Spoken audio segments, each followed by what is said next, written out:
O colapso moral do mundo não aconteceu com sirenes, discursos dramáticos ou anúncios oficiais. Ele aconteceu em silêncio.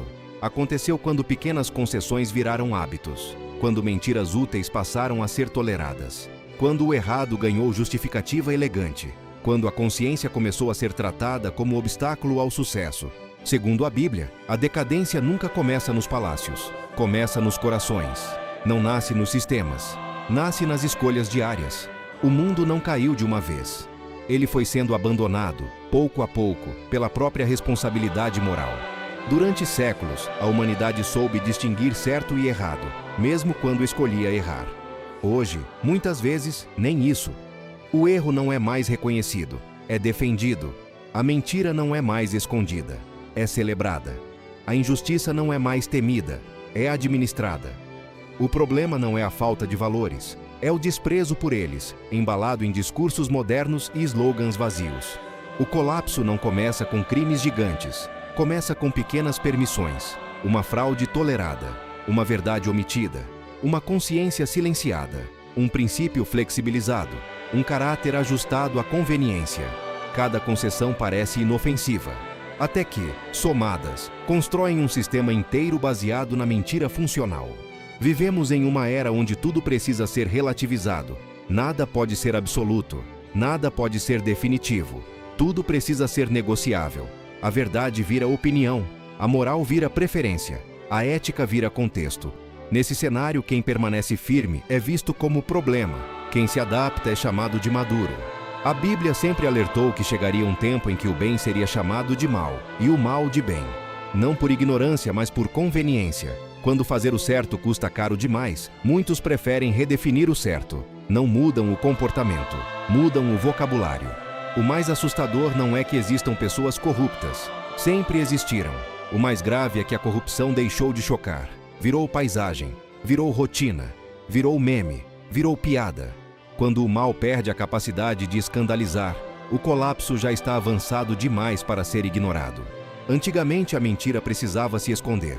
Tinha vergonha, precisava agir nas sombras.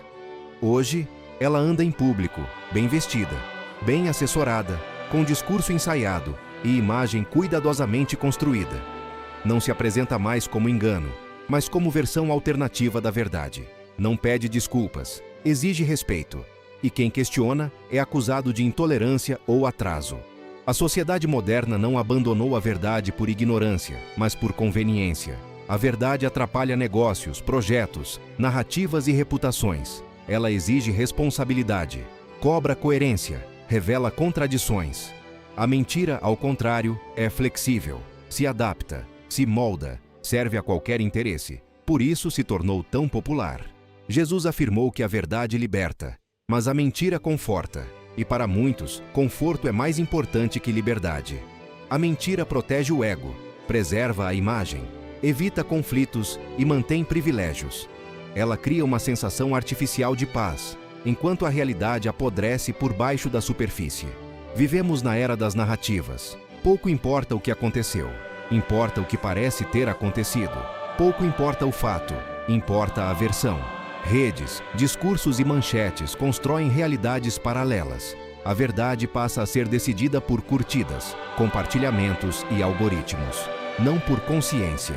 A Bíblia alerta que o engano não se impõe pela força, mas pela sedução. Ele se apresenta como razoável, moderno, necessário. Nunca diz, abandone seus valores. Diz, atualize seus valores. Nunca diz, minta. Diz, adapte a narrativa. E assim, pouco a pouco, a integridade vai sendo substituída por estratégia. Nesse ambiente de mentira elegante, até a fé corre o risco de virar fachada. A espiritualidade passa a ser medida por imagem, não por caráter. Por frases bonitas, não por atitudes. Por exposição, não por transformação. O cristianismo vira identidade social, não compromisso moral. Muitos aprendem a falar como crentes, agir como líderes e posar como exemplos, sem nunca permitir que a verdade os confronte de verdade. A religião se torna performance, a fé vira figurino, a oração vira protocolo. Tudo funciona bem diante das câmeras, mas desmorona na vida real. Jesus criticou duramente esse tipo de espiritualidade. Chamou de hipocrisia, de sepulcro pintado. bonito por fora, vazio por dentro. Ele não atacava pecadores arrependidos, atacava religiosos orgulhosos, pessoas que usavam Deus para se promover, não para se transformar. Quando a fé perde profundidade, ela se torna frágil. Não resiste à pressão social, não suporta críticas, não enfrenta crises, desaparece na primeira dificuldade. É como uma casa sem alicerce. Impressiona na fachada, mas cai na tempestade. O colapso moral também passa pelas igrejas, quando líderes trocam integridade por influência, quando comunidades trocam verdade por aceitação, quando o evangelho é diluído para não incomodar, a fé deixa de ser sal, vira decoração, bonita, neutra e irrelevante. O colapso moral não começou com explosões nem sirenes, começou em silêncio.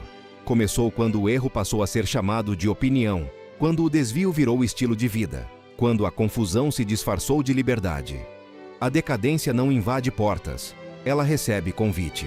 Entra com música suave, discurso bonito e promessa de felicidade instantânea. Enquanto isso, valores antigos são tratados como relíquias inúteis, peças de museu que só servem para fotos nostálgicas. A sociedade não perdeu a bússola, ela decidiu jogá-la fora. Hoje, tudo é relativizado, nada é fixo, nada é sagrado, nada é definitivo. A verdade virou produto, a moral virou tendência. A consciência virou aplicativo que se atualiza conforme o humor coletivo.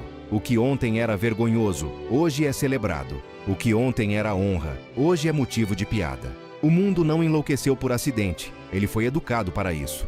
Treinado, alimentado, programado. E a maioria nem percebeu quando aceitou apertar o botão "concordo". A banalização do absurdo é o sintoma mais perigoso. Quando o caos deixa de assustar, ele vence. Quando o errado deixa de causar indignação, ele se instala. O ser humano aprende a conviver com qualquer coisa, inclusive com sua própria ruína. Aprende a rir do que deveria chorar. Aprende a defender o que deveria combater. Aprende a aplaudir o que deveria rejeitar. E chama isso de maturidade emocional. É apenas anestesia moral. Os antigos falavam de consciência como algo sagrado. Hoje ela é negociável, ajustável, editável, um filtro de rede social.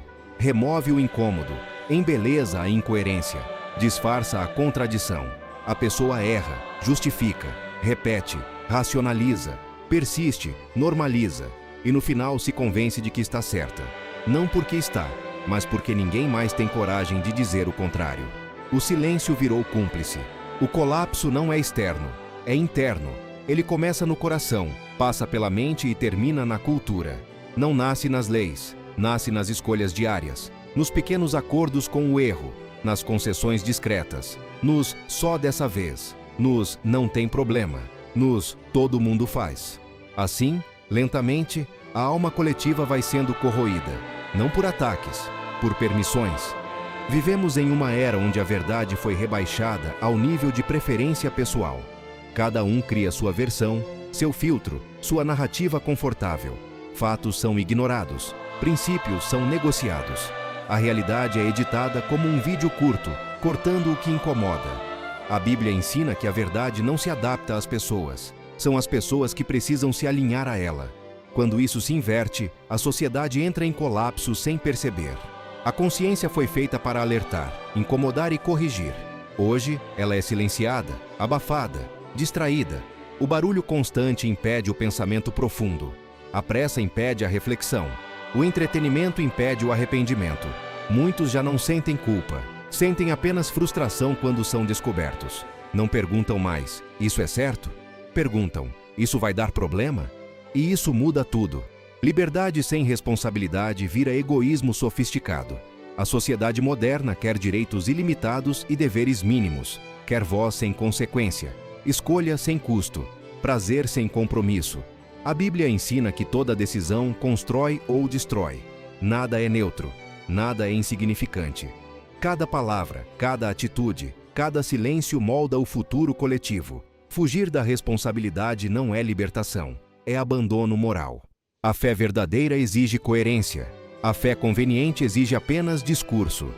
Muitos aprenderam a usar Deus como argumento, não como fundamento. Oram quando precisam.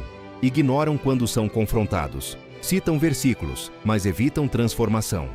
Jesus nunca chamou pessoas para uma religião confortável. Chamou para uma vida íntegra. Em tempos de colapso, a fé fraca desaparece, a fé profunda permanece. Esperança cristã não é otimismo ingênuo, é resistência consciente. É continuar fazendo o bem quando o mal é mais vantajoso. É permanecer honesto quando a mentira é mais lucrativa. É amar quando o ódio rende mais aplausos. A Bíblia nunca prometeu que o mundo melhoraria. Prometeu que ainda haveria luz. E essa luz nasce em pessoas que se recusam a se vender. O colapso moral não é apenas uma tragédia social. É um teste espiritual. Ele revela quem viveu por convicção e quem viveu por conveniência. Quem construiu caráter e quem apenas construiu imagem. Quem buscou verdade e quem apenas buscou aprovação.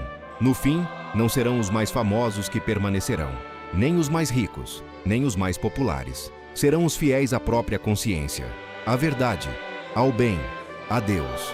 E a pergunta final permanece, atravessando gerações.